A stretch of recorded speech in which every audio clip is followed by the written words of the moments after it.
Hi, I'm Jeff Glor from CBS Saturday Morning. Welcome to The Dish. Delis are so much more than a place to grab a quick bite. The ones we're visiting today are renowned for high-quality ingredients and big taste, whether it's a classic Italian sub or smoked salmon bagel. We visit a cafeteria-style staple in the Windy City that's been making sandwiches for Chicagoans for more than 80 years. And we take a bite out of what some consider New York's most celebrated deli sandwich, the famous pastrami on rye at Katz's Delicatessen. But we begin with a Brooklyn sandwich shop putting a fresh spin on the New York deli, serving up hearty subs on Dutch crunch bread. Vladimir Dutier got a taste. We're going to go with some of this herb mayo, which has rosemary, thyme, and fresh oregano. At Mission Sandwich Social in Brooklyn, Chef Brian Tsao taps into his fine dining experience. It's a play on a classic Italian combo of melon and prosciutto. To bring unique flavors with a flair of rock and roll. It's called the post melon or the post melon. To elevate the humblest of foods, the sandwich. Everything is so harmonious. Everything's working together. It's almost like a song, a progression. Tsao's sandwiches start with his secret recipe, Dutch crunch bread. Maybe I'll give you the exclusive behind the scenes one of these days, but for now it remains a secret. Each sandwich has a vegetarian option. I wanted people to still be able to experience the sandwich the way it was meant to be with a vegetarian option. And they're all infused with his passion for food and music. The two worlds I wanted to bring together was the world of rock and roll, heavy metal, and New York City urban culture, and kind of blend the two. And I think this is a very good representation of who I am as a person. When he's not in the kitchen, you can find Tsao rocking out with his band Lost Becomes. His love of music goes as far back as his love of cooking. I grew up with a Taiwanese father, a Korean mother, but growing up, having Western food was always a treat. The memories ingrained in my mind of these big, saucy subs, just meaty, and the sauce would be dripping down my hand. I never had something like that in my life, but I was like, I can make something like this. And I was only 13, 14 years old. And before you know it, a week later, there's a meat slicer on the kitchen counter at my house, to my mom's dismay. And my dad had me making sandwiches for lunch for the staff on weekends. Even at that early age, know that you wanted to cook? No, not at all. It's pretty common in Asian culture. A chef profession is kind of looked down upon. When I told my parents I wanted to be a chef, they were definitely like, oh no, my kid wants to be a chef. And now they won't shut up about it. Be like, hey, guess what? My son is a chef, So we're gonna start with this short rib that's been marinated in my mom's recipe. And we're gonna start with ranch dressing. His signature sandwich is his mom's Korean barbecue or bulgogi recipe. So we're gonna put some of this sauce directly onto the meat, along with some fresh mozzarella. Okay. So this is gochugaru, rice wine vinaigrette. Gochugaru is a Korean chili flake. Tiny bit more sauce, and there's a purpose for that. Okay. It's so that when I put the fries on... No way. This is America, baby. It's America. And no Korean meal is complete without some kimchi. I'm gonna close this up. Wow, this thing is huge. Yo. Woo. Okay, cheers. Cheers. Thank you. Yep. Woo. Okay. I'm drooling. I'm drooling as I'm biting into it.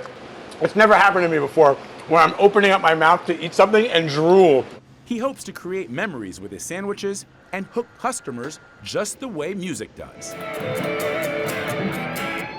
There's something about like a good guitar hook. The way it sits in the frequency range, it just captures you.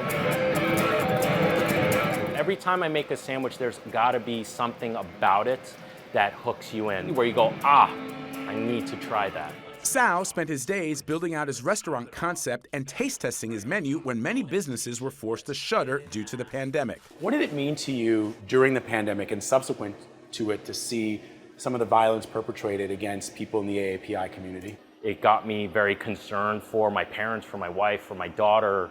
It got me concerned for the fellow Asian person I've never met before. But I also made it a mission of mine to be the best version of myself. I know that my actions will speak much louder than any of those violent acts can. He's now a force and a representative in the food industry and hopes to connect people with what he calls the universal language. Food is big time the universal language. It hits them to their soul. Like, that feeling can only come from food. And it's something that's understood by everybody from every culture and every place. When you give someone really good food, it like goes straight to the heart, man. Up next, inside the oldest deli in New York City. This is The Dish.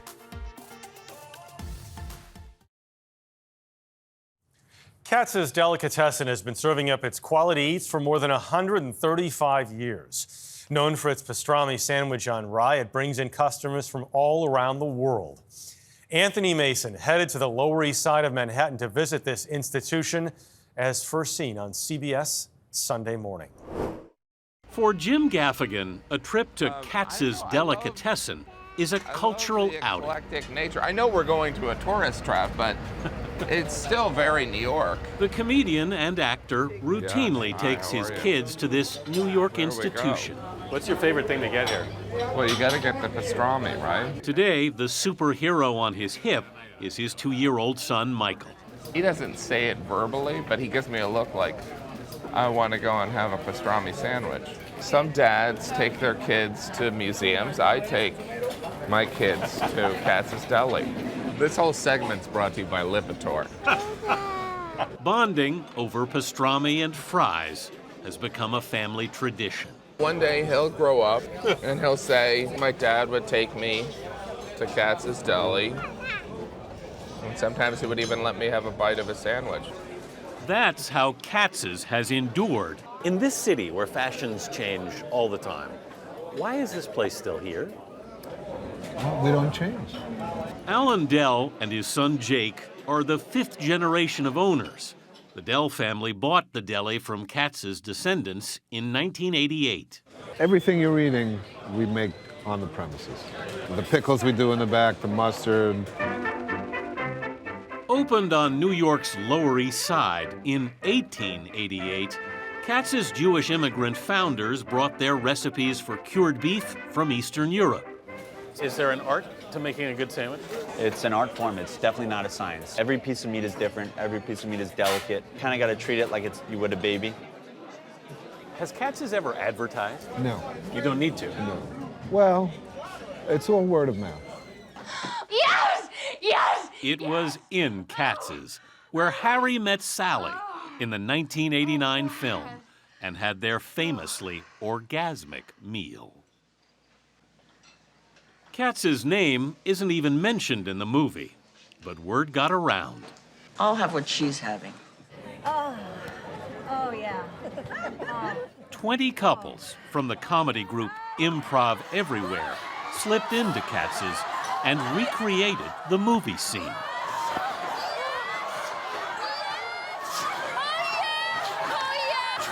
Did you know that was coming? No. No idea. No idea. You thought about joining in? No. What has that movie scene meant to this business? Every once in a while we read a review that says, oh, that movie put you on the map. I mean, we were here 100 years before the movie was made, but it didn't hurt. Are you familiar with the system? You need a ticket to get in. Yes, here you go, sir. They'll charge you $50 if you lose it. It's how Katz's keeps track of its customers, who come now from all over the country and the world. From Sydney, Australia. Pictures of Katz's famous fans line the walls. So, dishing out up to 15,000 pounds of pastrami every week, Katz's keeps on. We've been through World War I, World War II, the rest is easy. Surviving on the same sandwich they've been making for 125 years. From a famous New York deli to a well-known deli in the Windy City. Manny's Cafeteria and Delicatessen is a classic go-to spot for sandwiches, soups, and salads. CBS Chicago's Jamaica Ponder has more. We are at the famous Manny's Deli on South Jefferson, and this cafeteria-style restaurant is serving up Jewish deli classics, and that's everything from roast beef to Reubens, and my personal favorite, the matzo ball soup. And while the food is chef's kiss fantastic, what really got me is the fact that they've been serving most of their staples since 1942. So of course, I had to come in to find out how a restaurant keeps its doors open for over 80 years. I think what we've done is kept it the same. When owner Dan Raskin's great-grandfather Jack first opened Manny's, you could find cafeteria-style dining all over the city. That was very common for restaurants. Like, people wanted the service to get through the line, get what they wanted, and get back to work. But as the industry changed, The trend started to become sit down. and a lot of these family-operated restaurants, Families didn't want to run them anymore, and they were closing up. And we were really the last of the restaurants that survived in that era. coming into Manny's is like walking into somewhere that's been pleasantly frozen in time. If you came here in 1942 and you came here now, it's the same recipes. And for a long time, it was the same people making those recipes. Today, it might even be their kids. We've kept a community of staff here, and some of them are multiple generation staff that work here. And the clientele is no exception. I come here quite frequently. Like Mr. Fred Matthews. I've been coming here for quite a while to enjoy the sandwiches, And equally as important, folks come in to feel. the hospitality. And that's generational. From Dan's dad Kenny always had a big welcome smile for us here. to the shop that Dan runs today. Everybody relates to Manny's in some way, and it's just a comfortable place that you're not judged. You can be who you want to be. And you can eat like you're at somebody's mama's house. All my childhood favorites. Thank you. You can get really good homemade food that makes you feel like you're sitting in your kitchen as a little kid, but you can eat it here and you're enjoying it with everybody else. Truly, any and everybody else. You meet a lot of people here at Manny's. So you'll see like the wealthiest people in Chicago and the people with the least coming here for their treat of the year. Making them unforgettable, even after all this time. It's just the whole environment and the wholesomeness. It just feels open and welcoming. So I like Manny's. After the break, we head back to New York City, this time to the Upper West Side, for a visit to Zabar's.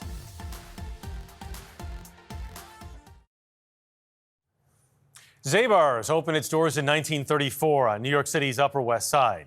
Since then, it's become a popular stop for freshly baked bread, house-roasted coffee, and smoked meat and fish. Dana Jacobson caught up with a family who's overseen the store for generations. It stretches for nearly an entire block on Broadway. Okay, welcome. And entering Zabar's is a symphony for the senses. There's house-roasted coffee beans, freshly baked bread, savory knishes, Yes, lady. smoked meats to make your mouth water, and smoked fish that's to die for. I have a very jealous brother, son, everybody right now. It's Oh good my gosh, stuff. so good. It's good stuff. David Zabar grew up inside the store that he helps run today. So people call it Nova Scotia Right. salmon. Basically, it's a mild cured smoked salmon. That is crazy thin slicing. We work with the smokehouses, for how we want it. It's a fatter fish, it's less salt, and so that they give us a selection of what we want for our customer. Wow. Thank you, sir. Keeping those customers happy is what keeps them coming back to this New York institution. So good. And a philosophy passed down to David from his father Stanley and Uncle Saul, who inherited Zabar's from their father, Louis. It's a history detailed in the book Zabar's, a family story with recipes published this year. It begins with a harrowing escape from Ostropolia, Ukraine, where the well-off Louis Zabarka lived until 1920, when his father was murdered by Bolshevik troops inside the family home, one of numerous pogroms that forced many Jews to flee Europe at the time. In 1922, Louis landed in New York City, shortened his name to Zabar, and reunited with the woman he'd marry, his sister's childhood friend, Lily Teitelbaum. He found work as a grocer, According to the book, Louis slept in a storage room behind the store at night, saving until he could rent a counter inside a store selling smoked meat and fish in 1934. We never knew the details before. 3 generations of Zabars told us they knew little of Louis's escape. Sons Saul and Stanley spoke of his work ethic. My father was a tough, he was working hard. He wanted Saul to be his right-hand man.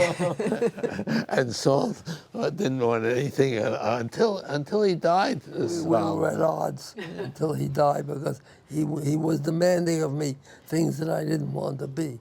Yet when Louis died at age 49, Saul and eventually Stanley, along with their longtime partner Murray Klein, helped lead Zabar's through years of expansion. Saul buying the fish and introducing specialty items like coffee well before Starbucks. Stanley overseeing the deli counter and the financials. As president and vice president, Saul and Stanley are still involved in the business today. I didn't mention I'm 94. You don't look it. And I'm only 90. Exactly. Stanley is 90. As Nora Ephron showed in her 1998 rom-com, You've Got Mail, navigating your way through a crowded Zabar's can be a challenging experience. I mean, this is the best tour ever. It helps when you have someone who knows their way around. This is why you don't need to cook in New York. Yeah, well, we make and package everything. Stanley gave us a rare look inside Zabar's vast kitchens. This is behind the scenes, truly. And introduced us to a few of their 200-plus longtime employees. How many years you been working here? 22. 25. 24. Our shopping continued, Stanley insisting on some rye bread. Would you slice of rye bread for me? One with seeds? And rugelach. I mean, Jeff and Michelle, if you're really nice, I might bring you some of these. Or I might eat them myself. But not before I get a tip from a friendly shopper, Stanley's wife, Judy. Look, I mean, he's just loading me up. The baked rugelach are much better Than these? You're steering me wrong. Judy got me right. You gotta get the bake-off rugelach. This is for Stanley. While the story of Zabar's may be extraordinary, it's also one of many. Thank you so much. That combined narrative is told at a traveling exhibition.